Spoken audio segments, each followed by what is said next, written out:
김윤경의 생생경제.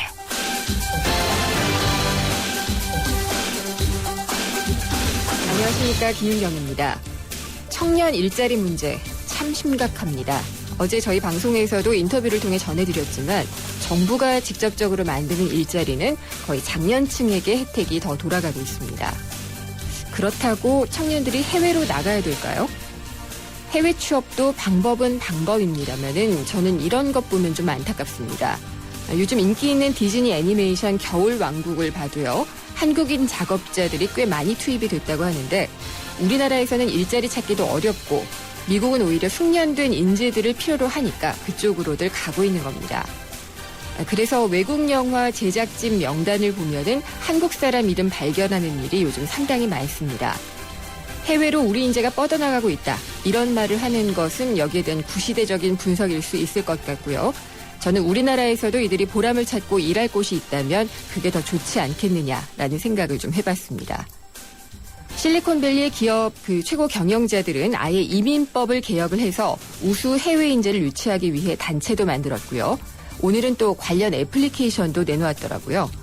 그런 걸 보면은 참 재치도 있고 실속도 있고 자국민에 대한 사랑도 엿보이지 않나 그런 생각이 드는데 우리도 그러면 안 될까요? 네, 지난 월요일 6명의 목숨을 앗아갔던 용산 참사 5주기였습니다. 그래서인지 용산 참사 발단이기도 했던 상가 권리금에 얽힌 억울한 사연이나 또 관련 법의 제정이 필요하다 이런 보도가 많았습니다. 왜 5년이나 지났는데도 권리금 문제는 해결의 기미가 보이지 않는 걸까요? 오늘 금요기획에서 상가 권리금 문제, 또 개성 있는 거리, 건강한 상권을 만들기 위해서라도 개별 소상인들의 권리가 지켜져야 한다는 얘기를 나눠보려고 하고 있습니다. 김윤경의 생생경제 1부 시작합니다. 연아가 알려주는 좋은 물의 조건. 물 드실 땐 꼭 수원지를 확인하세요.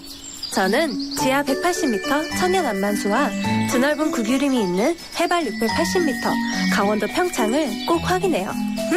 깨끗해. 강원 평창수, 평창 동계올림픽 공식 먹는 샘물.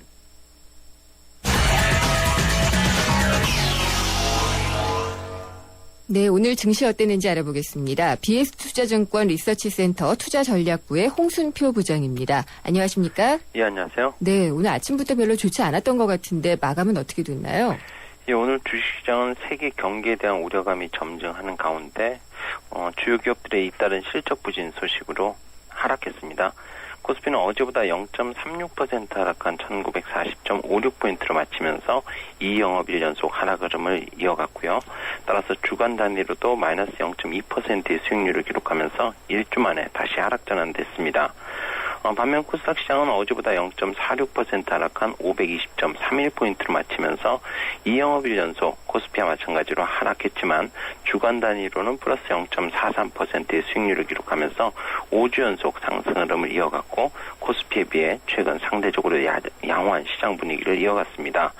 오늘 외국인과 국내기관이 2영업일 연속 동반 팔자세를 이어갔습니다. 외국인은 운송장비, 건설, 화학, 통신 등을 중심으로 1,500억 원 이상 주식을 팔았고요. 국내기관도 화학, 전기전자, 유통, 건설 등을 중심으로 600억 원 이상의 주식을 정리했습니다. 섬유유복, 은행, 의약, 전기전자, 운수창고만이 상승했을 뿐이고 작년 4사분기 현대건설의 영업이익 급감, 대림산업과 삼성정밀화학의 적자 전환 등으로 건설과 화학업을 비롯해서 나머지 전업종이 일제 하락했습니다.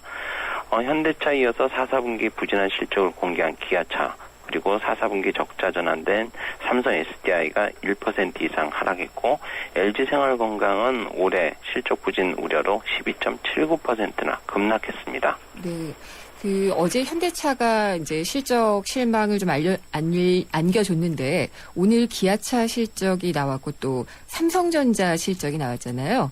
이것들이 어떻게 주가에 반영이 됐나요? 예, 일단 삼성전자 오늘 시장에서의 최고의 관심사였는데요. 작년 4사분기 실적 확정치 공개를 했습니다.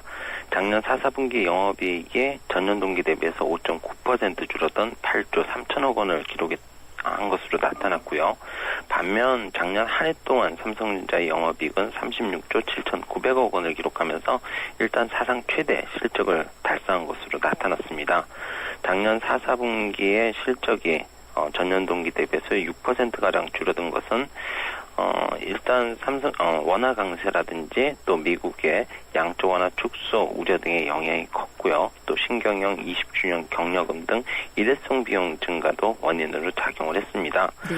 사업 부문별로는 메모리 반도체 사업과 소비자 가전 등이 호조를 이어갔지만은 디스플레이 또 스마트폰이 포함되어 있는 IT와 모바일 부분의 실적은 줄어든 것으로 나타났습니다.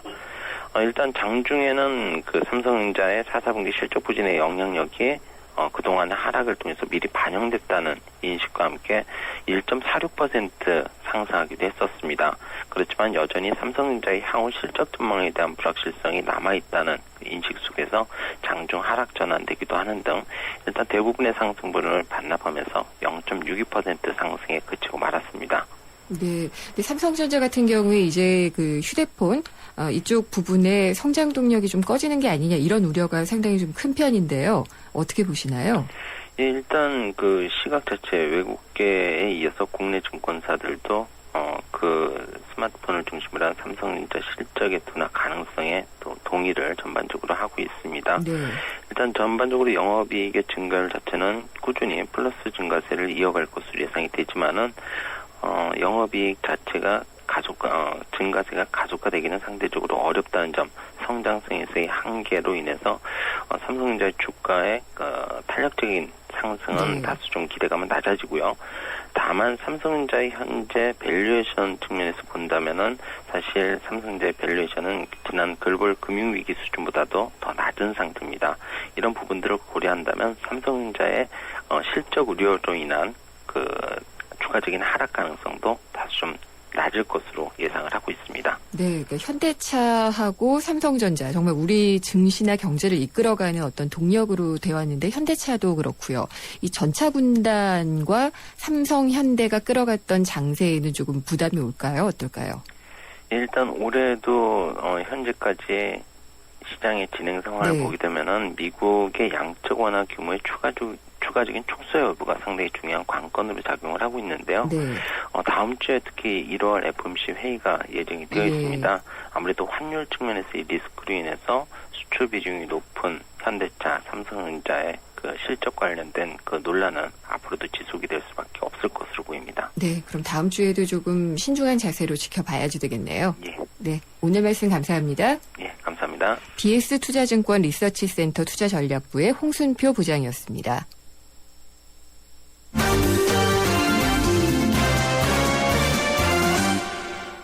오늘의 주요 경제 뉴스 정리해 보겠습니다. 한국일보 이성철 산업부장 전화로 연결합니다. 안녕하십니까? 안녕하세요. 네, 삼성전자 실적 이거 어떻게 해석을 하는 게 좋을까요?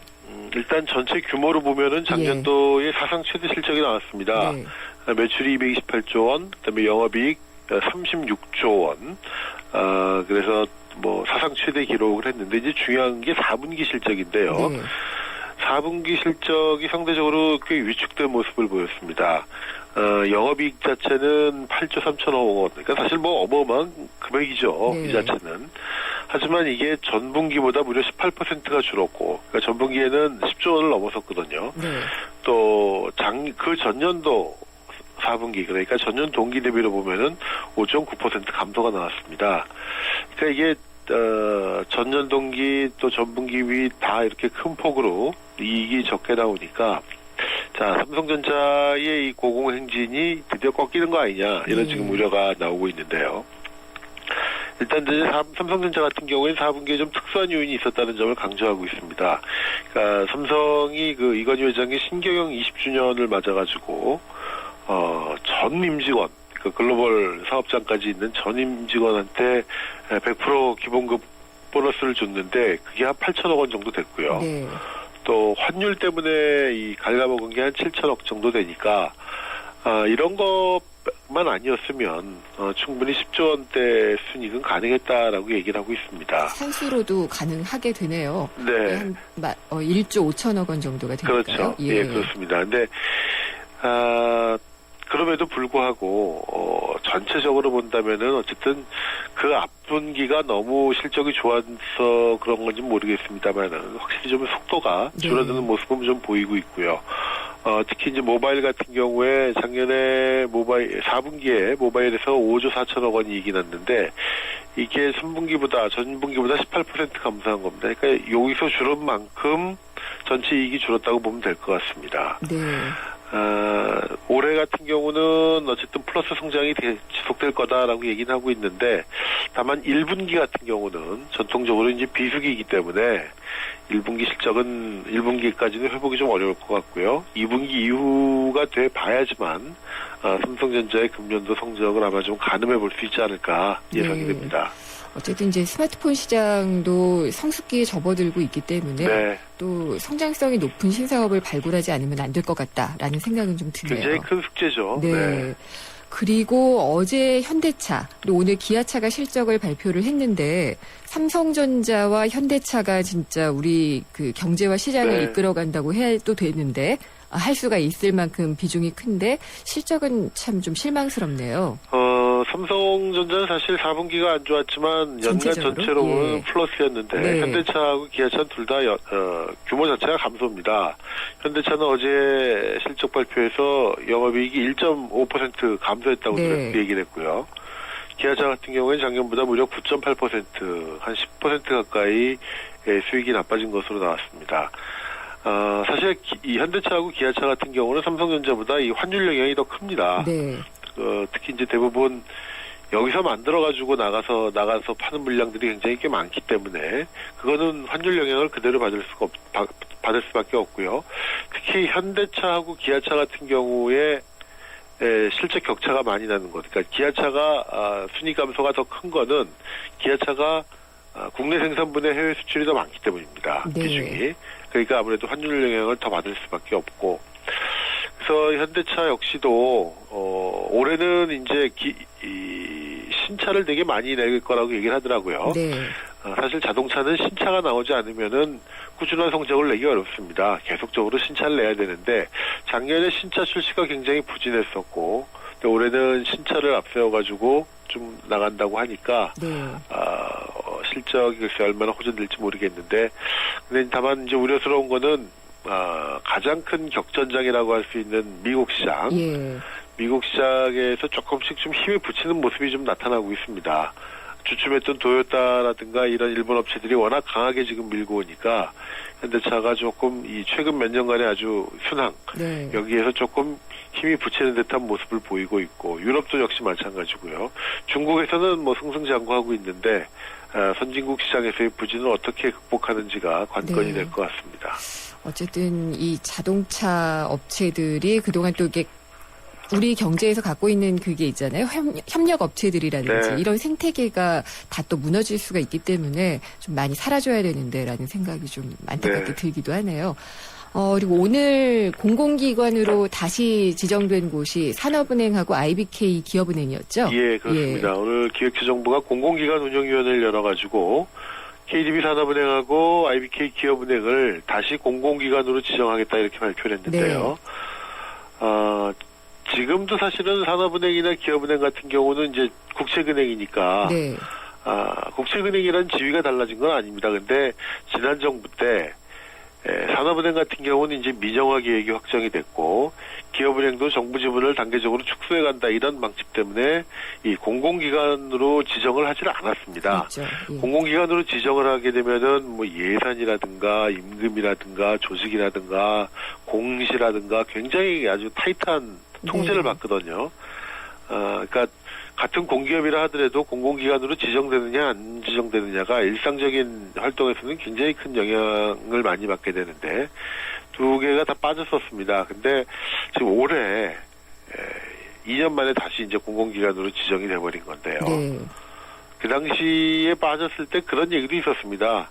MB정부 사실 최대 실세였던 강만수 네. 전 경제부총리가 기획재정부 장관이 이 산업은행 총재로 오면서 산업은행 그 힘이 세니까 네. 그 힘을 바탕으로 공공기관 빠져나갔다. 지정에서 예. 빼줬다. 네. 그런 얘기가 나왔는데 강만수 씨가 그만두면서 이번에 글쎄요 그만둬서 다시 지정이 된 건지 아닌지 네. 모르겠습니다만은 그런 한 가지 사실 공기업의 공공기관 지정이라는 게 좀 지속 가능하고 예측 가능성이 있어야 되는데 네. 이게 뭐 2년 사이에 넣었다 뺐다 하는 그러니까요. 게 네. 좀 일관성도 없어 보이고 도대체 무슨 근거로 넣고 무슨 근거로 빼는 거냐 이런 부분에 대해서 아주 납득할 만한 설명이 없는 것 같습니다. 이번에도 없는 것 같고요. 그러니까 민영화나 뭐 상장 계획 이런 것들을 밝힌 것들이 이유였었던 걸로 기억을 하는데 그때 지금 예. 산업은행 같은 경우는 민영화가 다시 없던 일로 돼버렸고요. 그렇죠. 예. 네, 그것도 사실은 그렇습니다. 이 굉장히 중대한 이슈인데 지난 정부에서 됐던 게 다시 없어져가지고 네. 정책금융공사 같은 경우는 생긴 지 한 3년 만에 다시 없어질 조직으로 지금 돼버렸고요. 네. 또 이번에 공공기관 지정에서 좀 빠질 걸로 예상이 예. 됐던 거래소. 한국거래소 네. 같은 경우는 또 그대로. 안 빠졌거든요. 예. 근데 거래소 같은 경우는 지정 자체가 예. 뭐 아시는 분은 아시겠습니다만 지난 정부에서 네. 이사장을 맡았던 이정환 씨, 예.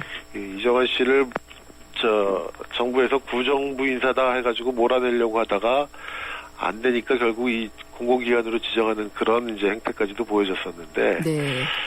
그런 것 같습니다. 공기업 개혁이 중요하고 공공기업이 투명해지는 거 중요합니다. 하지만 그런 거의 전제 조건이 네. 공기업 정책, 공공기관 정책 자체가 투명한 것 자체가 선행이 돼야 되는 거 아닌가. 네. 공공기관을 다루는 정책은 투명하지 못한데 어떻게 공기업들한테 투명하라고 요구를 할 수가 있겠는가 말이죠. 그렇습니다. 예, 이제 그런 부분들을 좀 정부가 먼저 바꿔야 될 부분이 아닌가 생각이 됩니다. 네. 그리고 참 이 일부 사람들에 의해서 좌지우지 됐다는 것은 뭐 너무나 공공연한 얘기였었기 때문에 네. 당시에 그래서 뭐 만수는 되고 봉수는 안 되냐 뭐 이런 말도 있었잖아요. 예, 근데 참 이런 것들이 오락가락하는 것들이 또 근거가 없다는 게 상당히 좀 안타깝습니다. 네. 그리고 이 통사들 보조금 경쟁 과열되고 있죠. 어제 그 포털사 실시간 검색어를 보면요. 실시간 급상승 검색어에 갤럭시 노트 3하고 이 G2, 예. 아이폰 5S 이런 것들이 갑자기 올라갔다 그럽니다. 예, 노트 3가 검색 예. 많이 됐죠. 예. 알고 봤더니 예. 공짜폰이 나온 거예요. 네. 이게 뭐 최신 제품은 아닙니다만 조금 지나긴 했습니다만 어쨌든 지금 나와 있는 것 중에서는 그나마 가장 신제품들인데요. 이런 것들이 공짜폰이라는 얘기는 보조금이 이게 가격이 보통 100만 원이니까 출고가 100만 원이니까 공짜폰이라는 얘기는 100만 원 보조금이 지급되고 있다는 얘기입니다. 어제 그제 굉장히 이 마케팅상에서 불법 보조금이 극성을 부렸고요. 또 이 하루 번호 이동 건수가 무려 14만 건이나 됐다고 합니다. 하루에요? 예. 보통 2만 4천 건이 넘어가면은 과열이라고 그러는데 네. 과열 기준에 무려 6배에 달하는 번호 이동이 있으니까 어마어마한 보조금이 뿌려지고 번호 이동이 일어난 겁니다. 이런 일들은 정말 없어지질 않는군요. 뭐 정부가 영업 정지에 과징금까지 매겨도 네. 절대로 안 없어지는 게 보조금인 것 같습니다. 글쎄요. 소비자들이 이걸 계속 용인을 하고 우리가 이득을 본다고 그냥 가만히 있어야 될지 아닐지. 이거는 사실은 이득이 아닌 거죠. 네. 당장은 이득이 되는지 모르겠지만 장기 가입자들, 장기 고객 입장에서 본다면은 본인들이 누려야 될 혜택을 줄이고 번호 이동 하시는 분들이 다 가져가는 거니까 사실은 골고루 혜택이 돌아가는 조치는 절대 아닙니다. 조삼모사에 우리가 놀아나고 있다는 것들을 좀 깨달아야 될 것 같아요. 네. 예, 오늘 말씀 감사합니다. 한국일보 이성철 산업부장이었습니다. 주문하시겠습니까? 피자요, 피자. 치킨이요, 치킨. 떡볶이요. 포테이토도 주세요. 네, 와우박스 주문되셨습니다. 좋아하는 메뉴를 와우박스로 다 함께 27,900원. 1588-5588 피자헛. 생생경제 1부 함께 하셨습니다. 잠시 후 2부에서는 맛있는 경제 시간이 있습니다. 설 음식에 대해서 알아보고요. 경제영화관에서는 우리나라 애니메이션의 사이비 얘기를 준비해서 찾아뵙겠습니다. 살아있는 녀석 깨어있는 방송 유세프 하나요.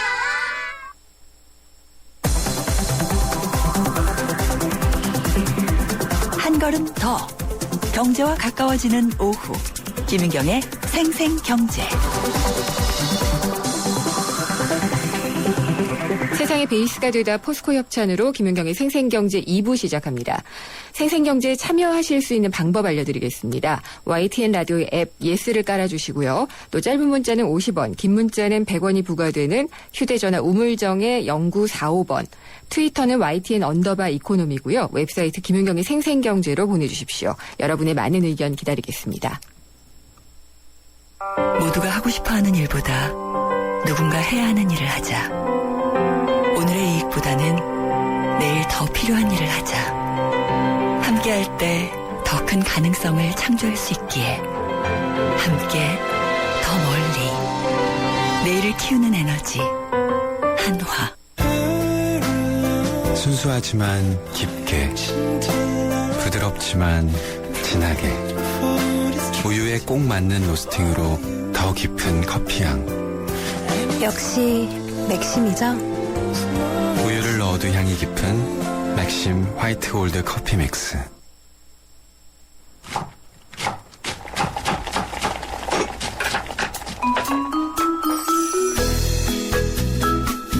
네, 음식에서 맛 이외에도 경제를 알아보는 맛있는 경제 시간입니다. 오늘은 다양한 설날 음식에 대해서 얘기를 나눠보도록 하겠습니다. 김유진 푸드 칼럼니스트 나오셨습니다. 안녕하십니까? 네, 안녕하세요. 설 차례 지내세요?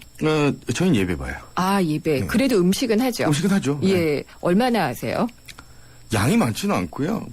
형제가 적기 때문에 또 여동생이 시집가고 나니까 네. 달랑. 그리고 시집간 여동생들은 잘 안 오더라고요. 그리고 그쪽 네. 음식을 그렇습니다. 하게 되죠. 네, 바쁘게 되죠. 저도 며느리 입장에서 생각을 하면은 네. 설이 좀 부담스러운 면이 없지 않아요. 그러세요? 예. 가족분들이 다 모이시면 한 몇 분 정도 되세요? 그렇게 많이 모이지는 않는데 네네. 일단 그 부모님 세대에는 굉장히 그 설이나 추석에는 음식을 엄청나게 많이 해야지 된다라는 강박을 갖고 계세요. 그게 예. 이제 사실은 좀 냉정히 얘기를 할 필요가 있어요. 그러니까 대부분의 뉴스에서 다루는 것들이 네. 경제 프로그램에서도 그렇고 과다 섭취한다, 영양분이 네. 너무 지나치다 이러면서 무슨 양념처럼 꼭 그런 기사를 냈는데 원래 의미를 따져 보면 당연히 그럴 수밖에 없죠. 잔치인데 일종의. 그렇죠. 예전에는 정말 그랬죠. 제례죠, 제례. 예. 그 어르신들께 공경하고 네. 돌아가신 그 조상들에 대한 감사 이런 것들을 드리는 거기 때문에 사실은 그냥 어떤 의미에서는 가족 잔치인 거고 네. 그 가족 잔치에 평상시보다 덜 먹을 수는 없지 않습니까? 그렇죠. 그럼 이제 기름진 음식 평상시에 못 먹던 것들을 올려놓는데 가만 보면 궁금한 아마 가끔 그런 생각을 해보신 적은 있으실 어떤 거예요. 생각이요? 그러니까 차례라는 게 무슨 뜻일까? 아, 네. 그렇죠. 네. 그러니까 대부분 제사를 지낸다 이거는 이해가 돼요. 기일에 맞춰서 그냥 제사를 지내는 건데 차례가 뭘까라는 거에 대해서 깊게 생각하시는 분들 별로 없어요. 저 한자로는 그냥 차자에다가 네, 차자에 예의 갖춘데 예자죠. 예. 그러니까 예. 쉽게 얘기해서 조상님들께 그런 어떤 홀령들께 감사함을 표시하거나 할 때는 차를 가지고 사실은 네. 사당에서 이루어졌던 것들이거든요. 네. 그러니까 왜 집안에서 전체 조상님들을 모실 수는 없으니까 네. 사당에다 이제 모시지 않습니까? 예. 그럼 몇 대조 이제 증조부, 고조부들까지 계속 계신데 그분들을 한 번에 감사함을 표현을 하려고 하다 보니까 제사를 지내야 되는데 그 의미는 조선시대 가래에도 나와 있어요. 기록이 남아 있는데 예. 차하고요. 정말 차하고 네. 떡국하고 예. 그리고 과일 올려놓는 게 전부였어요. 그랬나요? 그러니까 우리는 사실 어떤 의미에서는 굉장히 차례를 지금 근사하고 럭셔리하게 지금 지내고 있는 거고 예. 원뜻보다는 조금 많이 확대된 감이 없지 않아 있습니다. 근데 이 차례상 네. 인터넷에서 맞춰가지고 하시는 분도 있어요. 있죠. 예, 저는 이런 차례상은 아니고 이제 성묘 갈 때 이런 음식을 맞춰보기는 했는데 그때도 이런 마케팅을 많이 해요. 음식을 조상님들께 가장 좋은 걸로 많이 드려야지 된다. 그래서 가장 그렇죠. 비싼 거를 권하진 않지만 네. 거의 권하다시피 권하지 않을 수 없게 예, 그렇죠. 이런 거. 보통 배달하는 차례상이 올해 평균입니다. 사실은 좀 더 비싼 데도 있을 수 있고요. 대부분은 두 가지 옵션이 적용이 돼요. 네. 하나는 4인상이고요. 네. 이게 보통 레귤러예요. 보통이라고 표현되는 거고 명품상이 있어요. 맞아요. 이건 6인에서 예. 8인상이거든요. 네. 그래서 인분수로 치자면은 배율로 계산할 수 없는데 예를 들면은 생선에 올리는 것도 가자미가 아니고 굴비, 네. 영광 A급 굴비라든지 이런 식으로 이제 올리면 예. 약간 현혹되게 되죠. 그래서 맞아요. 보통 일반 상들이 18만 원 정도 하고요. 그리고 명품상이라고 이름 붙인 뭐 그런 상들은 30만 원 정도 해요. 네, 그 정도 냈던 것 같고. 네. 근데 이제 장을 보잖아요. 네. 저는 뭐 사실 말만 며느리 고생한다고 하지 장은 시어머니께서 다 보시는데 네. 최상품을 사시잖아요. 사시죠. 그러니까 네. 가격이 이때 또 뛰고 네. 그러니까 장바구니를 채우는데 들어가는 돈이 상당히 많이 들어요. 많이 듭니다. 많이 드는데 우리 이제 통계로 나오는 물가협회나 이런 데서 나오는 걸 보면은 올해도 나왔죠? 올해 차례상 얼마 네. 이러고 나오는데 네네. 전 현실적이지 않다고 생각을 하거든요. 좀 이해를 해주셔야 돼요. 왜냐면은 부분을요? 평균을 구해야 되기 때문에 네. 이분들이 주로 하는 거는 앞에 전제 조건이 붙긴 해요. 조항이 붙긴 해요. 재래시장 기준 네. 이렇게 붙거든요. 그래서 혹은 뭐 조금 더 좀 차별화시키는 기사들은 마트 기준 뭐 이렇게 나와요. 네. 근데 보통 올해 같은 경우는 대부분 한 27만 원 정도 예측을 그런가요? 하더라고요. 예. 근데 이 27만 원을 내는 게 그 보통 양념이나 이런 부수적인 것까지 다 포함이 된 건지 아니면 일반적인 품목 중에서 뭐 고기라든지 네. 이런 것들만 가지고 책정을 했는지 약간 혼돈이 올 때가 있어요. 대신 예. 이 가격을 지수로 계속해서 발표를 해주기 때문에 네. 배달 업체들이 그 기준이 마련된 거예요.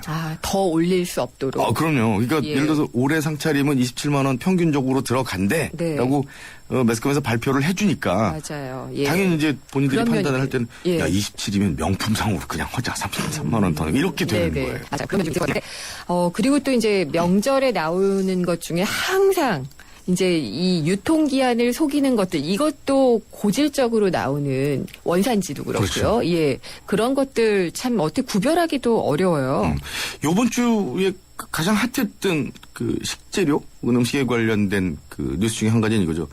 2년 된 한우, 냉동 한우가 유통이 된다. 버젓이 네. 유통이 된다라고 했는데 사실은 냉동에서 유통기한이 지났으면 굉장히 위법 처리가 돼요. 근데 이제 그게 유통기한이 지나지 않은 수가 있거든요. 그런가요? 네, 예. 고정기한에 따라 좀 다르기 때문에 네. 그래서 그 유통기한을 지켰다면 사실 문제는 없는데 쉽게 생각하면 이런 거죠. 냉동한 지 하루 된 거랑 11개월, 20일 된 거랑은 엄청난 차이가 나죠. 네. 그리고 냉동고 안에서도 사실은 계속해서 이제 그 균들이 살아서 움직이기 네, 때문에 그런 맞아요. 부분들은 좀 사실 굉장히 찜찜한데 사실 저는 직접 사다가 장을 보는 경우는 음식을 좀 하시는 분들이라면 쉽게 구분이 돼요. 그러니까 선도를 구분해내는 건 아주 네. 쉬워요. 그러니까 예. 뭐 고기도 마찬가지고요.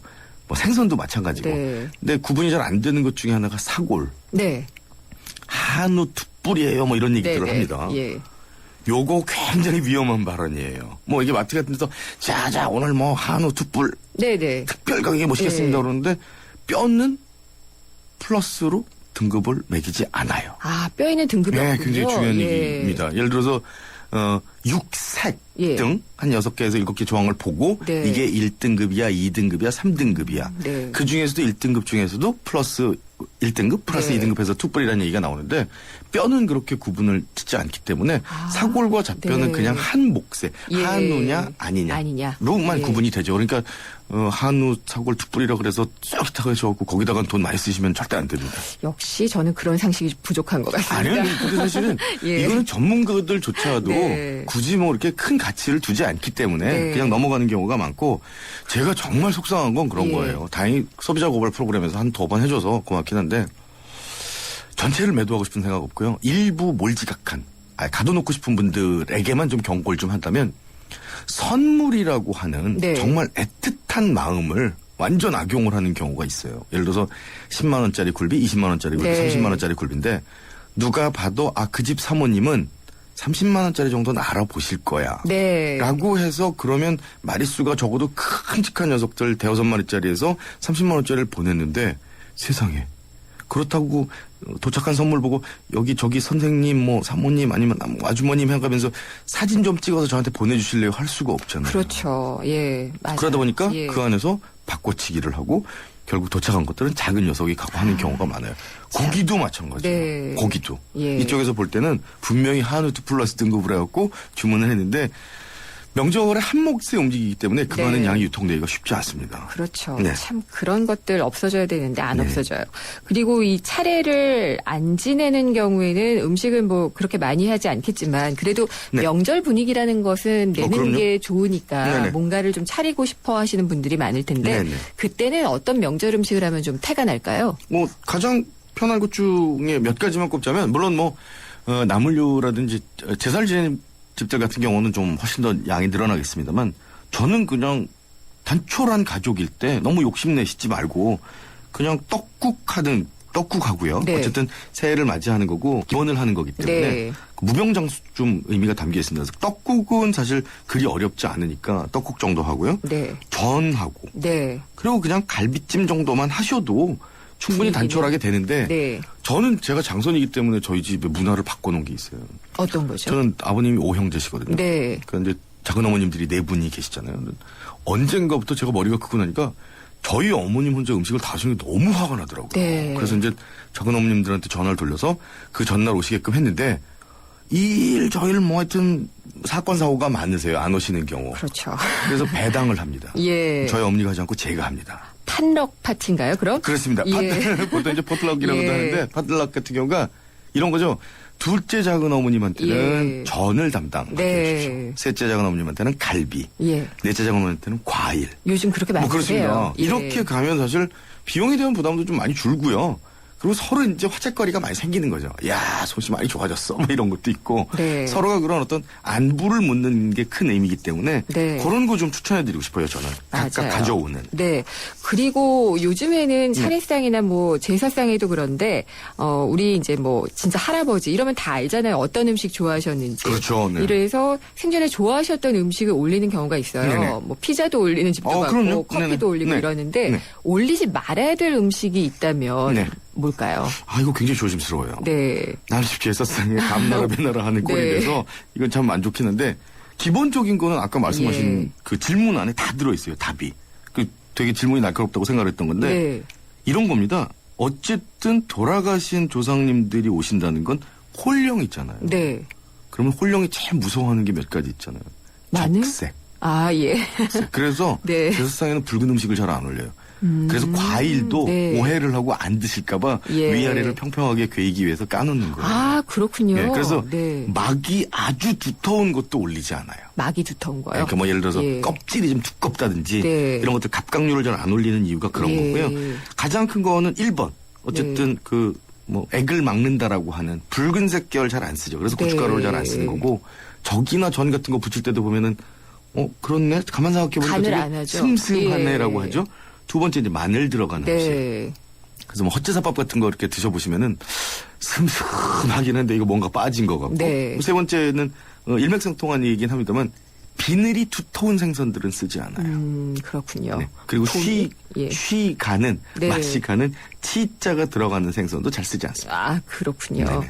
그리고 이 명절 음식 하면은 저는 일단 딱 전이 떠올라요. 기름 전, 많고, 근데 기름 많을수록 또 맛있잖아요. 맛있죠. 고칼로리가 네. 맛있는데 건강에는 별로 좋지 않을 것이다라는 생각들을 하게 돼요. 저는 그렇지 않아요. 아, 그래요? 네. 예. 그 매번 그런 기사가 나올 때마다 막 속상해요. 전을 뭐 매일 먹습니까? 아, 그러게요. 전 부쩍 예. 먹는 게 뭐 1년에 기껏해야 아마 제가 볼 때는 한 10번 정도 먹을 것 같은데 네. 일시적으로 먹는 칼로리만 계산을 하다 보니까 그러는 것 같아요. 근데 네. 아무튼 제 생각에는 전을 기왕 하실 거라면 네. 현명하게 가보는 방법이 있어요. 채소류를 활용한 전을 많이 가시고요. 네. 생선 쪽을 많이 쓰시면은 그나마 조금 칼로리를 줄일 수가 있죠. 근데 고기보다. 또 예. 맛있긴 또 육전 이런 게 맛있어요. 아유, 그렇죠. 동그랑땡 이런 게. 예. 떡국은 뭐 조랭이 떡국도 있고 어떤 네. 떡국 드세요? 어떤 고향이 어디세요? 예. 지금 저희가 떡국 얘기를 할 시간이 네네네. 부족한 것 같습니다. 아유, 그렇군요. 예, 다음에 아쉽습니다. 한번 또 하도록 하겠습니다. 떡국 특집 한번 해드리죠. 예. 오늘 말씀 감사합니다. 네, 고맙습니다. 김유진 푸드 칼럼니스트였습니다.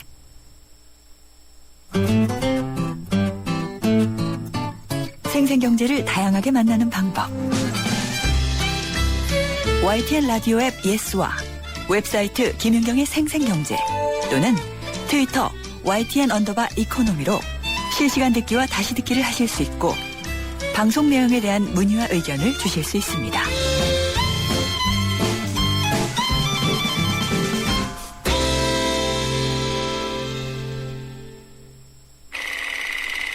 risposta a tutto. Se voglio fare contento, Totò, ora ti conto una cosa. 경제 하나만 얘기하면은 딱딱한 것 같죠? 영화와 같이 얘기해 보면은 훨씬 더 잘 들어옵니다. 영화와 경제 얘기 같이 해보는 시간입니다. 경제영화관 시간. 경향신문의 박병률 기자 전화로 연결하겠습니다. 안녕하십니까? 네, 안녕하세요. 네, 오늘 소개해 주실 영화 어떤 건가요? 네, 보통 우리가 애니메이션이라고 하면 동화 같은 좀 환상적인 이야기를 많이 기대를 하는데요. 네. 오늘은 그 사회 고발성 애니메이션 하나 소개해 드리겠습니다. 사이비 종교의 현실을 고발한 영화인데요. 연상호 감독의 애니메이션 사이비라는 영화가 있습니다. 네. 이 영화는 물신 지옥에 빠진 그 한국 종교의 현실을 낱낱이 고발하는 영화입니다. 연상호 감독 이런 애니메이션으로 상당히 그 사회 고발성 영화를 많이 만들고 있는데요. 전작이 돼지의 왕이라는 영화가 있습니다. 이 애니메이션도 그 학교 내 왕따와 폭력을 다뤘던 그러면서 이 애니메이션은 동화다 이런 환상을 좀 철저하게 깼던 그런 애니메이션이기도 했습니다. 네, 이게 사이비라는 이 영화는 어떤 내용인가요? 네, 이제 머지않아서 댐이 건설이 돼서 수모를 앞둔 그런 마을이 한 곳에 있습니다. 수십 년간 살아온 공동체가 파괴될 위기에 처한 사람들의 마음은 묘한데요. 이곳에 갑자기 교회가 하나 생깁니다. 기도원을 지어서 한데 모여 살다 죽으면 우리 함께 천국으로 갈 수 있다. 이러면서 마을 사람들을 유혹을 하는데요. 실제로 이제 병마에 시달리던 일부 마을 주민들이 교회에서 준 물을 먹고는 또 몸이 좋아지기도 합니다. 네. 그러니까 이제 막 교회의 영험을 믿기 시작을 합니다. 이때 이제 오랫동안 마을을 떠나 있던 정백이 이제 폭군 김민철이 돌아오는데요. 이 김민철은 이제 교회 장로와 목사가 우연히 이제 가짜라는 것을 알게 됩니다. 하지만 이미 아빠의 폭력과 그리고 이제 남봉에 지친 딸은 또 교회에 입이 또 빠져 있는 그런 상태입니다. 그러니까 이게 기도원을 지어서 모두 천국 가자. 이렇게 하면서 마을 사람들의 돈을 가로채는 사이비 종교인들에 대한 그런 사회성 고발 영화군요. 예, 그렇습니다. 외지인 장로가 집회에서 마을 사람들에게 이제 목사 한 명을 또 소개를 하면서 당신들이 구세주다 이렇게 얘기를 하는데요. 하지만 또 실은 보면 또 이 목사도 이제 외지에서 데려온 사람이고, 네. 마을이 저수지 물속으로 갑자기 들어가는 이유, 마귀들이 천국의 백성들이 모여 있는 것이 두려워서 바로 뿔뿔이 흩어지려고 하는 관계다 이렇게 말을 하면서 또 마을 사람들에게 유혹을 하는데 사실 좀 어디서 좀 많이 봄직한 네. 또 현실을 또 인용했다 이렇게 볼 수 있을 것 같습니다. 아니 이게 사이비 종교 얘기를 하면은 사회면에 실려야 될 것 같은데 경제면에 실으시겠다고요? 네, 그렇습니다. 이런 이제 종말론, 특히 이제 정확하게 말씀드리면 이제 사이비 종교 문제인데요. 네. 이러한 종말론이 나온 심리학 이론이 있는데 최근에는 이제 행동 경제학에서 또 적극 인용을 하고 있습니다. 그 인지 부조화라는 게 있습니다. 네. 1950년대 미국의 한 그 종말론에서 실제로 이제 벌어진 일인데요. 한 교주가 조만간 홍수가 나서 세상이 망한다. 그러면서 열심히 기도를 하면 비행 접시를 타고 온 외계인들로부터 구원을 받을 수 있다. 이렇게 실제로 주장을 했습니다. 네. 그러니까 이제 많은 사람들이 이걸 믿고 직장을 버리고 재산을 기탁을 한 뒤에 한데 모여서 기도를 했는데요. 이제 마침내 예언의 날이 왔습니다. 근데 종말은 일어나지 않았습니다. 그러니까 교주는 이제 다음 날 이렇게 얘기합니다. 우리가 아주 열심히 기도를 해서 세상을 구했다. 예. 네, 그러니까 교인들은 또 열광을 하면서 우리 기도가 이루어졌다. 하늘이 응답을 했다. 그러면서 더 열정적으로 기도를 하는데, 네. 심리학자인 그 레온 페스팅거가 1950년에 이제 이 관련된 논문을 썼습니다. 예언이 틀렸을 때라는 그런 내용이 지금 담겨 있습니다. 결국은 합리화시키는 것이 인지 부조한 건가요? 네, 맞습니다. 페스팅거가 이런 상황을 인지 부조하다라고 얘기했는데, 자신의 행동이나 그리고 이제 그 태도에 모순이 있다는 것을 인정하게 됐을 때, 이를 이제 인정하기보다는 그 행동이나 태도를 오히려 끼워 맞춰가지고 자기가 가지고 있는 좀 그런 불편한 마음, 이런 것을 줄이려는 심리 상태다라고 말했는데요. 그냥 쉽게 말씀드리면 그냥 내가 믿는 것과 현실이 다르다는 것이 증명이 됐는데 이를 인정하면 내가 받을 충격이 너무 크니까 아예 그 상황을 내 믿음에 끼워 맞추는 그런 행위다 이렇게 보시면 될 것 같습니다. 저는 그런 경우 있는 것 같아요. 괜히 물건 하나 더 사놓고 이거 내가 꼭 필요했었다. 라는 식으로 합리화를 하는 거죠. 그렇죠. 원래 필요했던 거다.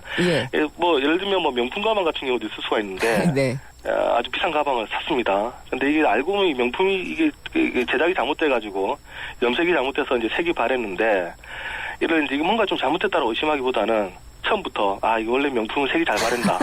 예.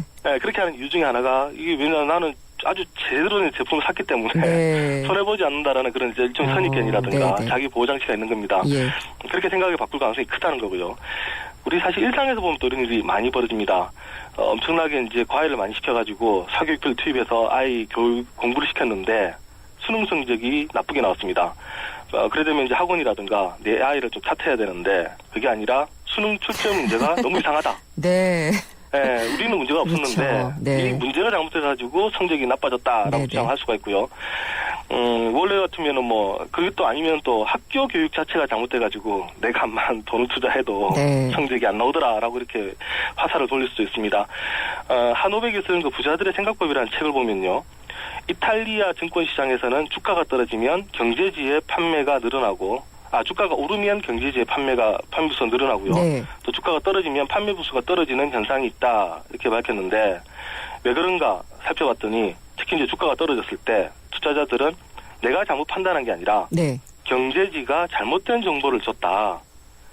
그래서 내 투자 판단을 그르쳤기 때문에 더 이상 신문을 보지 않겠다. 이렇게 신문을 네. 끌어버리는 인지 부조화가 발견이 됐다라고 예. 이렇게 또 기술을 하고 있습니다. 뭐 그럴싸한데요. 네, 인지 부조화 같은 경우에 투자한 게 크면 클수록 당연히 심해질 것 같아요.